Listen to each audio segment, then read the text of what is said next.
Hello, in this video we're going to be talking about the process involved in Meiosis I.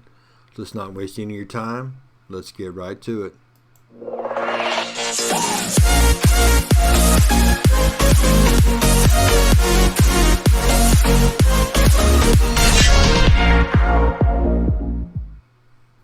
Now when we're talking Meiosis I, we want to remind ourselves that it has the same stage names, just like a mitosis would, or does, but now it's a name. There's a numerical reference after it, so we can keep track of. We're talking about Meiosis I, Meiosis II, and this video we'll talk about Meiosis I. Now, prior to Meiosis I, as we mentioned before, there is the interphase that, just like a mitosis cell, we're going to go through G1, S, G2. So we're going to have all of the checkpoints. We're going to duplicate the chromosomes, the DNA, just like in a normal situation, except the difference is, the focal point is that these are reproductive cells. Okay, these are gamete cells. These are germline cells. Those are all names to the same thing. And again, as we reference, the germline cells produce the gametes that will enter meiosis I.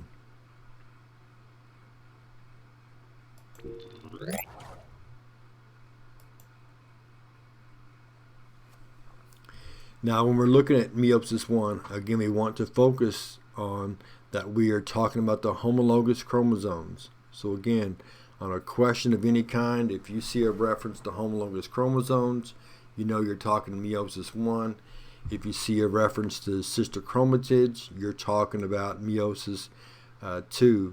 But in this process, we're going to separate those homologous pairs, and we're going to start that process of genetic variation. We're going to be looking at independent assortment.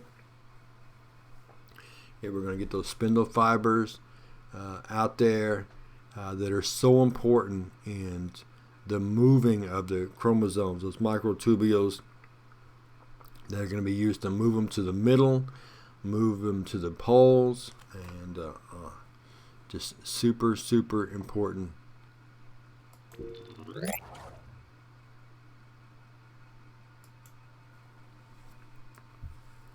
Now, as we look at each of the stages, prophase 1, metaphase 1, each of these have their own slide, and most of them have a couple of slides. But you can see the spindle fibers there in the diagram, up kind of in the upper portion or to the left. Those green diagrams. But we're all about the homologous chromosomes. But we are going to be referencing sister chromatids, non-sister chromatids, especially when we're talking about crossing over, because that's the huge takeaway, that it's not between the sister chromatids, it's the non-sister. We want to exchange the mom and dad's information, not dad to dad, mom to mom. That wouldn't be very helpful. That would just be reversing, just kind of going to trading the same thing.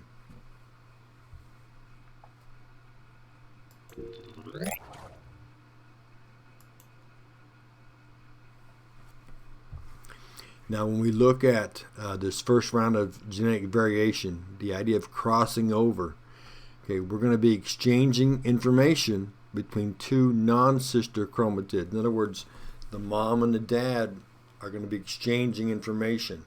And we've mentioned ways in which that's been helpful. We've mentioned ways in which that can kind of change. Topics that we're going to look at here in a few minutes, the reference to trading alleles and what that looks like, or what that can be, how that can be shown or appear in the offspring.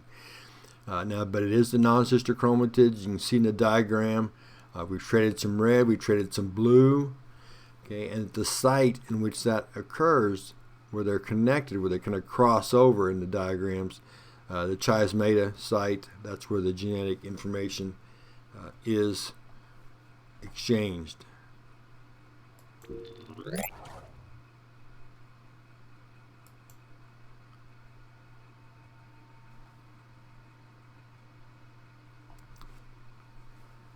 Now, when we talk about crossing over, again, we want to emphasize it's the non-sister chromatids. Okay, we're not exchanging dad for dad or mom for mom. We're exchanging dad with mom or mom and dad to get those, to get that variation to the best. That way, all the females don't look similar to the mom. All the boys don't look similar to the dad. There'll be some traits of the mom on the boys. That's the idea or the potential goal. And there'll be some of the traits of the dad on the females. And of course, the idea of recombination nodules, that's just a fancy way of referring to the cohesion proteins that kind of lock the chromosomes in place, so this crossing over can occur. That synaptomental complex, those tetrads, that's a reference to the recombination nodules.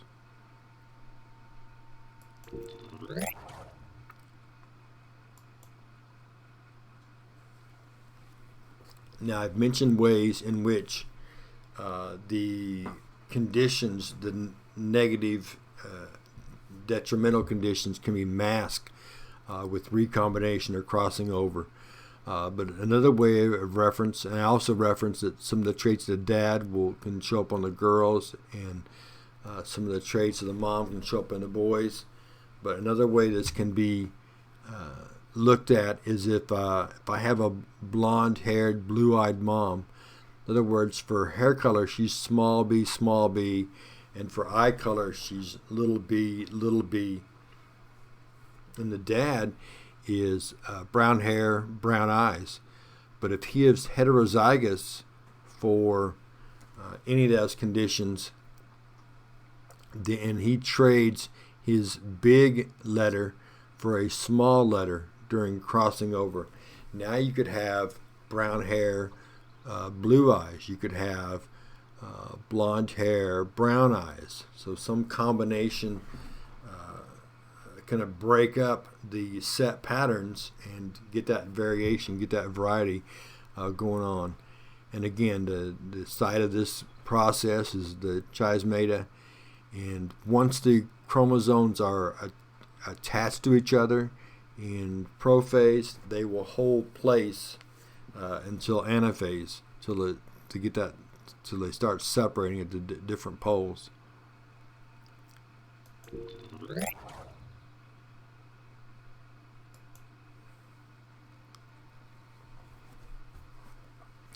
Now, so again, this information has all been mentioned, but we just want to just reemphasize it.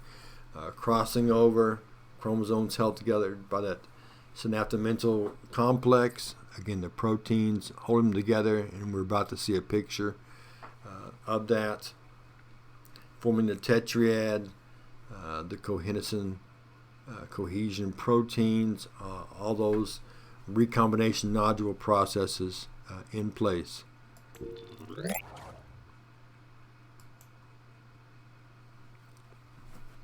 All right, so here's the picture that I referred to.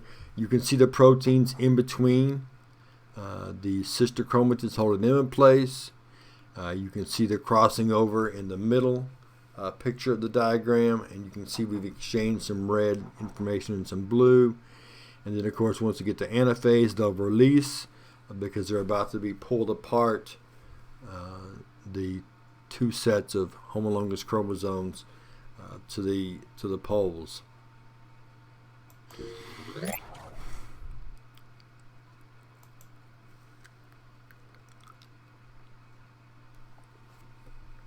So now in metaphase, okay, anaphase, we started the crossing over process. In metaphase, or I should say, we conducted the crossing over process. And in metaphase now, we are lining them up, and we are setting up independent assortment. And what I mean by that is that either, if you look at the diagram, to the left of the groups, on the bottom you can see the red chromosome, and on the top you can see the blue chromosome. That's what we refer to as independent assortment. When they're dragged to the middle, Either chromosome can be on the left, either chromosome can be on the right, and then when they're pulled apart, essentially, when they're pulled apart, you can get, if you look at the poles, the one on the left could have a combination of the mom's chromosomes and the dad's chromosomes. The pole on the right could also have a combination 60-40, 70-30, 20-80, 50-50 of the chromosomes of the mom and dad to each of the poles, and that's really going to blend those traits to where the females don't look like the females and the males don't look like the males. So again, if you're using the example of a blue-haired blonde mother and a brown-haired, brown-eyed dad who's tall, maybe the mom is short, maybe the body type is one parent is heavier than the other, but you can get a real mixture of those traits. So if you have a tall dad who's really thin, a shorter mom who's not so thin but blonde-haired, blue-eyed, you could now have boys that are shorter and heavier with blonde hair. You could have the females, daughters, who are taller, thinner, brown hair, maybe brown hair, blue eyes, but any kind of a combination. So it really, the independent assortment really stirs up those traits to where they can be spread around to any of the offspring. And the bottom note there, the IA, that's independent assortment, just to save space on typing it, but it's the second round of genetic variation in meiosis I.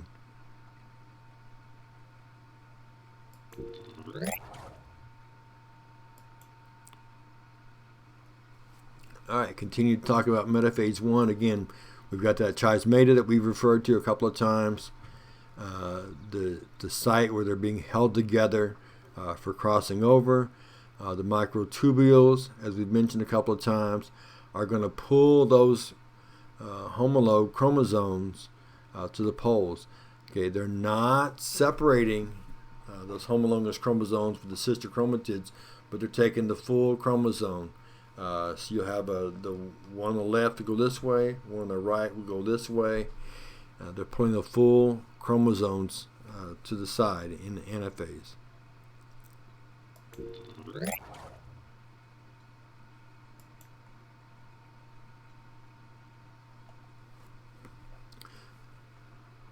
So we're in anaphase 1, and you can see that the microtubules shorten, and again we're pulling those full chromosomes. The chiasmata thing separates. Of course, the synaptomental complex has already been broken down, but it's the homologous chromosomes that are separating. The sister chromatids remain attached to each other. They will come apart in meiosis II. So again, it's just a reminder that if we're talking about homologous chromosomes, we're talking about meiosis I. If we're talking about sister chromatids, we're talking about meiosis II.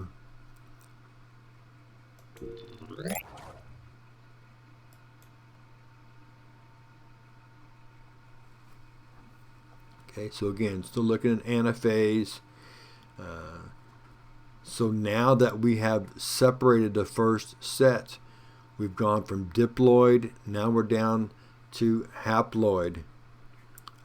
Each, instead of having a full set from each parent, now we have just one set. Now the one set is going to be a combination, or potentially could be a combination of the two parents, but it is just one set. Okay, we're down to a haploid set of chromosomes. So if we had, we typically have 23 chromosomes, duplicated it. That gave us the set from each parent, and now we're breaking it back down to just one set in And of course, as I mentioned, independent assortment occurs here. It starts, as we saw in metaphase 1, but the actual pulling apart the assortment, separating them to the end of the poles, that's the official event of independent assortment.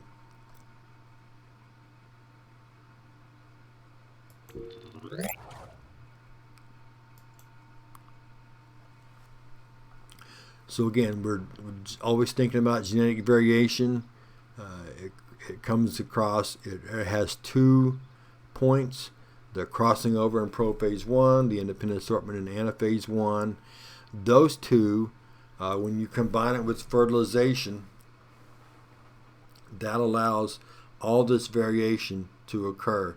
Now, fertilization helps with the variation in the fact that now we're going to decide, okay, which trait are we going to express? Or are we also setting up some heterozygous stuff where there used to be dominant or homozygous dominant situations? And what we mean by that is the fact that, again, if we're brown hair and we've got big B, and the other parent has little b,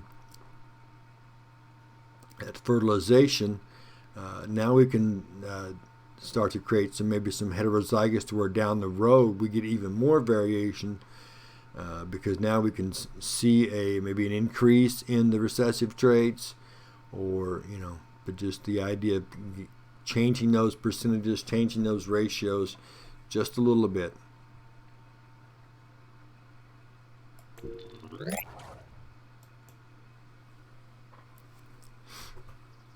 Okay, so now looking at telophase, and you can see the cells really starting to distance themselves from each other.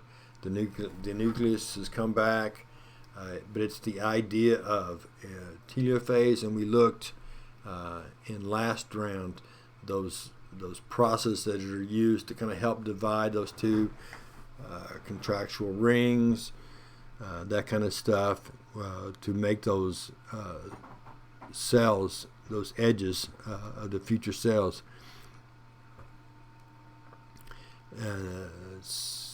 Now they're crossing over. The sister chromosomes are no longer identical. What that refers to is the fact that the chromosomes from the dad or from the mom, okay, they're potentially not the same anymore because we've exchanged some information. So they're not all blue or all red. There's a mixture of some of that red and blue. And in the example, the diagram showed you one place, but essentially anywhere along the chromosome, you could be exchanging that information.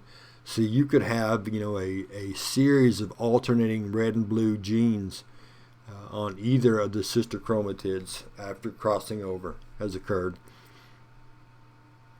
Now the note about cytokinesis. Cytokinesis is going to happen. I mean, obviously we've got to separate those out because would have too many chromosomes in there. We got 2 nucleuses. It'd just be all bad. So cytokinesis, it's not saying it won't occur.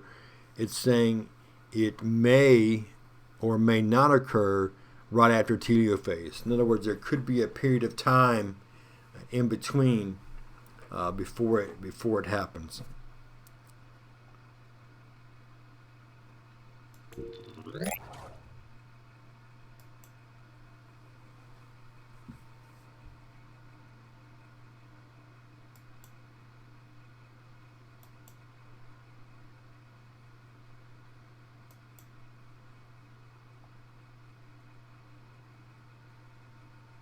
Oh, I think I got off. Yeah, I got off. Let me fix this.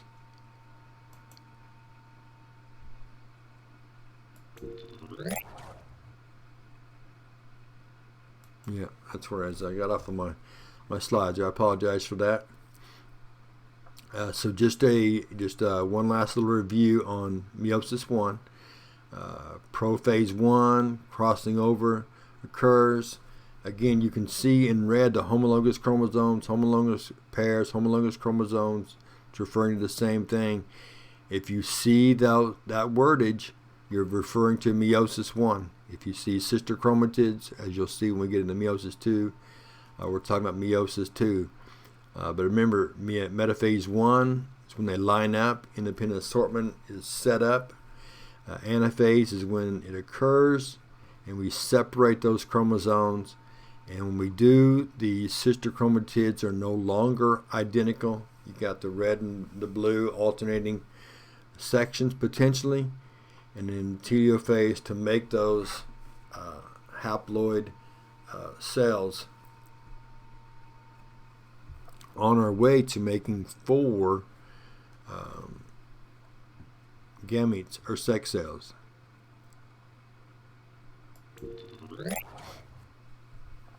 Alright, that's our video over meiosis I. When we come back together, we're going to be talking about meiosis II. We'll see you then.